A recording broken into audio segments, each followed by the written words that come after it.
Hello everyone and welcome back to Optimize FPL. I'm going to take a look at my Game Week 28 team and Game Week 27 results. Game Week 28 Wildcard is active and I'm thinking that I have a couple of different drafts I'm looking at, but there's one main one that's really sticking out to me and I think it's going to come in handy. But yeah, let's quickly take a look at the 27. So Game Week 27 went alright. I didn't use my free hit. I got 49 points, got a Game Week rank of 2.3 million. Decent overall, but dropped me a little bit of my overall rank to 12,289. I was about 10k mark, so now just dropped out of the top 10k. Overall, considering I didn't free hit, I thought the team did pretty well. I mean, 50 points is all right. I mean, the average for this game week was 40, so again, above the average, but that should be expected at this point in the season with how many dead teams there are. De Gea getting a clean sheet, which was nice. Could have had Foster instead for 10, but you know, we learn. I mean, what are the odds Watford keep a clean sheet against Manchester United? Davies also keeping a clean sheet, but getting a yellow card. Son getting a goal in the Leeds game, which is very nice.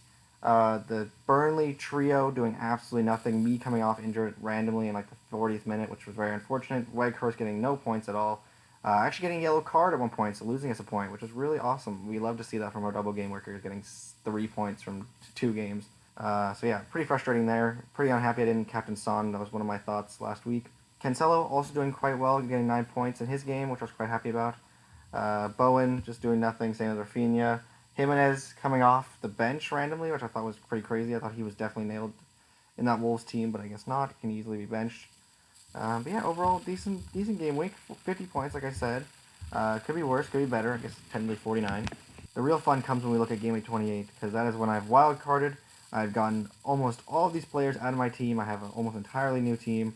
Let's go take a look at it right now. Okay, so I'm taking you guys to the transfers page right now just to take a look at my team because I think this is the best way to look at it, just to get a full comprehension of what my team is looking like. Dubravka and Ramsdale are the perfect duo in net, I think, because they rotate very well.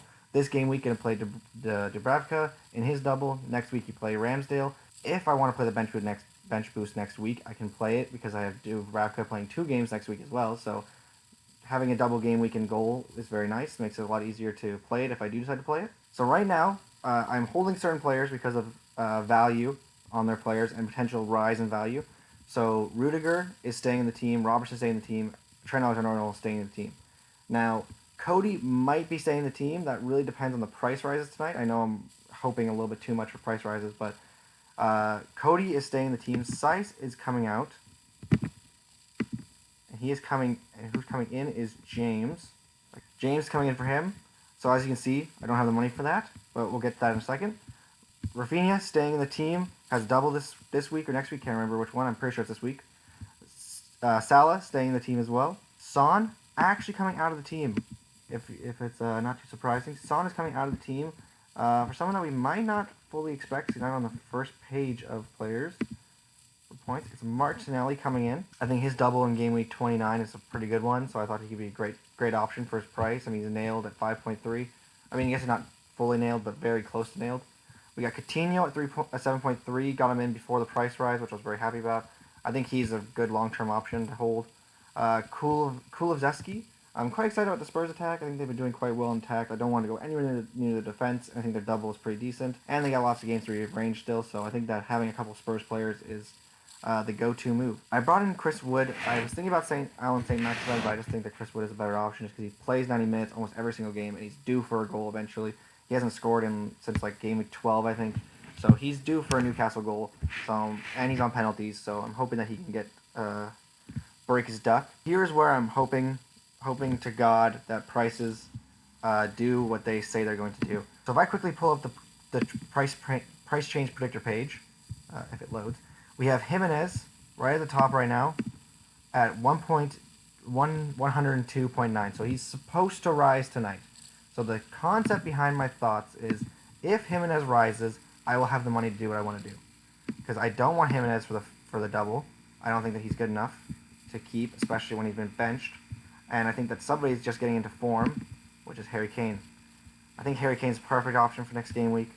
Even this game week against Everton. Everton have been a pretty weak team. I think they're perfect. But as you can see, I have that pesky 0.1 million. Before I had done any of this stuff, I had Cancelo, but I think Robertson over Cancelo is actually a pretty smart move. I was very much against it for most of the week, but I've changed my tune recently because I think Robertson overall should be a better pick. So I have Robertson in for Cancelo, and yeah, so if Jimenez goes up, if pray with me, this team stays the way it is. It's perfect. I think everyone's relatively nailed. I think it's a perfect double game week for this game week and for next game week. Potentially even a bench boost next game week, depending on fixtures and injuries and all that stuff. If for some reason Jimenez does not go up in price tonight, then Cody will come out and Kilman will come in for him. Very sideways move. Doesn't really change much. I spend my entire budget, which I'm not sure how I feel about entirely, but I think that this team is so good that I'm not too worried about it. I think that overall it is a very good team. And yeah, so that is my plans. My plan is to free hit in Game Week 30 as well. Next week, since I will have a free transfer that I should use or have to use, because you lose it if you use your free hit in 30. My next week's transfer will be probably Kilman out, to be honest, and I'll probably bring in Ben White. Ben White is the most attractive option for this. It used to be, when I had Cancelo, my plan was to keep Seiss, and instead of Kilman. So instead of Kilman, it was supposed to be Seiss, but because I brought Robertson in, I had to downgrade to Kilman. So if I was to keep Seiss, I was going to go to Matip, which I thought was just as equally as good for the double and for the fixtures afterwards. But I think that that bringing White in next week will do just fine. And if I bring White in next week, I think I almost have to bench boost because I have so many good players on the bench, and their fixtures are great. I have Broja against Watford. I have Coutinho, Aston Villa against West Ham. Not a great game, but still decent. And then we have James against Newcastle, which is a great game for James. And then we have Dubravka with a double. So it almost forces your hand to play the double or play the bench boost. But yeah, this is currently at least my draft. Assuming everything goes to plan tonight, this is the team that I'm going to be going forward with. I think it attacks the Game 28 doubles. I think it attacks 29 doubles. I think it allows me a free hit in 30. And I think it attacks the remaining fixtures that need to be rearranged. Okay, so if we quickly take a look at my Excel spreadsheet I've made here, there are a few things to keep note of that I think I've done quite well with my team. Chelsea have 2 games to rearrange still. They have 2 games to rearrange. They don't play in 30, which is fine. I'm going to free hit in 30 anyways. Not a big deal. Keep James. I keep Rudiger. That's a great double to keep. I think their defense is really strong, and I think that that's perfectly fine to keep them. I know Liverpool have no games to rearrange, and I'm tripled up on them, but I think that's fine. Not a big deal. Liverpool are so good, it's not a big deal. Manchester City is an interesting one because I don't think their fixtures are actually as good as they maybe seem on paper. Like game week, they don't play game week 30. They do play Crystal Palace game week 29, which would have been good to have a defender. But if I want to, there's so many doubles that any double is better than playing Crystal Palace, even if you're Man City. Just on paper, obviously it can go a completely different way. Man City can win 5-0 and everyone gets 30 points. But on paper, a double should do better than one Manchester City game. So that was my thought process there, having none.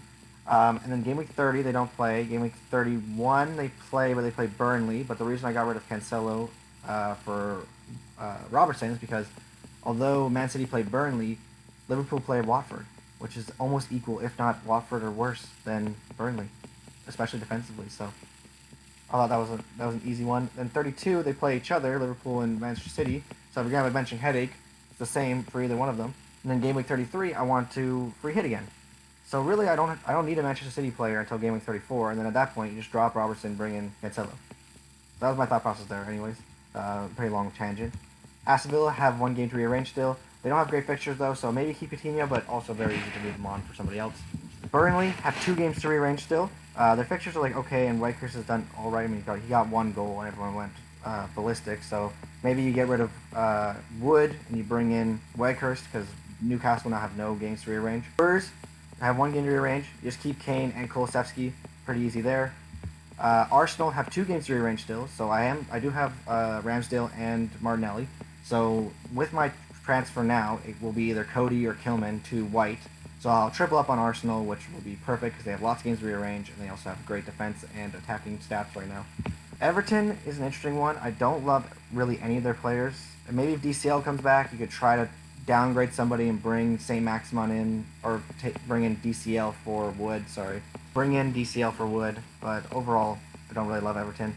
Leicester have 3 extra game weeks, so that is a lot to definitely consider, especially considering none of them are in 28 or 29, so they're all going to be in 30+. Considering they're all in 30+, You could bring Rafinha out potentially for Madison, or you could bring Kane out for Vardy.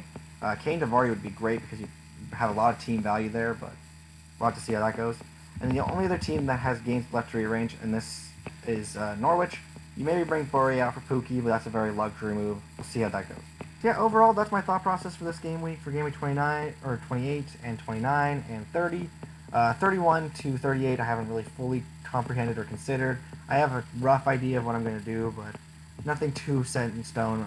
Injuries, double game week placements can all change the entire landscape of this game, so you don't want to put too many eggs in one basket. Hope everyone has a good game week. I hope everyone likes the team. If you have any questions about your own team, please feel free to comment them down below, and I look forward to seeing you. Anyways, with that, good luck everybody, and cheers.